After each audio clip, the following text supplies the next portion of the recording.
आज हम बात करेंगे एक ऐसे आदमी की जो खुलेआम धमकी देता था। एक ऐसा आदमी जो कि मुंबई को देश की राजधानी बनाना चाहता था। एक ऐसे आदमी की जिसके दरबार में विरोधी भी हाजिरी लगाने आते थे। इनका नाम था बाला साहेब ठाकरे। चांदी के सिंहासन पर बैठने के शौकीन बाल ठाकरे खुलेआम धमकी देते थे। ये बात है सन 1990 के आसपास की। कश्मीर में इस्लामी आतंकवाद चरम पर था। कश्मीरी पंडितों को भगाया जा रहा था। अमरनाथ यात्रा चल रही थी। आतंकवादियों ने यात्रा बंद करने की धमकी दे दी और कहा जो भी अमरनाथ यात्रा आएगा वो वापस नहीं जाएगा।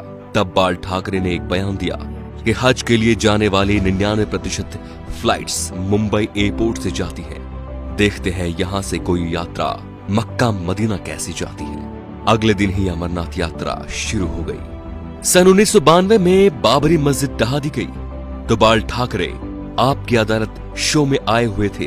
जब उनसे कहा गया कि सुना है ये काम शिव सैनिकों ने किया है, तो वे बोले यदि ये काम शिव सैनिकों ने किया है तो ये गर्व की बात है। बाल ठाकरे का बचपन का नाम था बाल केशव ठाकरे, जो वक्त के साथ साथ बाला साहेब ठाकरे बन गया। 1980 के दशक में बाला साहेब ठाकरे ने मुसलमानों के बारे में कहा कि ये कैंसर की तरह फैल रहे हैं और देश को इनसे बचना चाहिए। 1950 के आसपास टाइम्स ऑफ इंडिया के संडे एडिशन में इन्हीं के कार्टून छपते थे। इन्होंने 1960 में ये नौकरी छोड़ दी थी। बाल ठाकरे को हिंदू हृदय सम्राट कहा जाता था।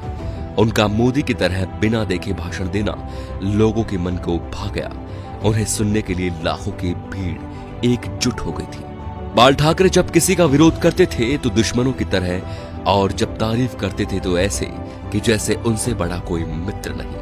19 जून 1966 को बाल ठाकरे ने शिवाजी पार्क में नारियल फोड़कर अपने दोस्तों के साथ पार्टी बनाई, शिवसेना, जो आज भी चल रही है। बाल ठाकरे की एक खास बात थी कि वो कभी किसी से मिलने नहीं गए।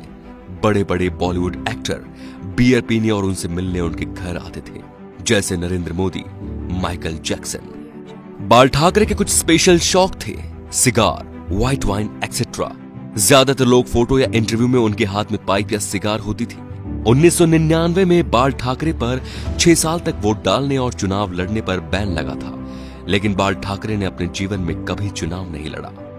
अपनी मौत से 2 महीने पहले ठाकरे का एक बयान आया कि आर्मी मेरे हवाले कर दो, मैं देश को 1 महीने में ठीक कर दूंगा। 17 नवंबर 1912 बाल ठाकरे का निधन हो गया। इस दिन मुंबई बंद था। अंतिम यात्रा में 5 लाख लोग शामिल हुए। थोड़ी थोड़ी देर बाद एक आवाज उठती है, बाला साहेब। लाखों लोग चिल्लाते रहे, अमर रहे।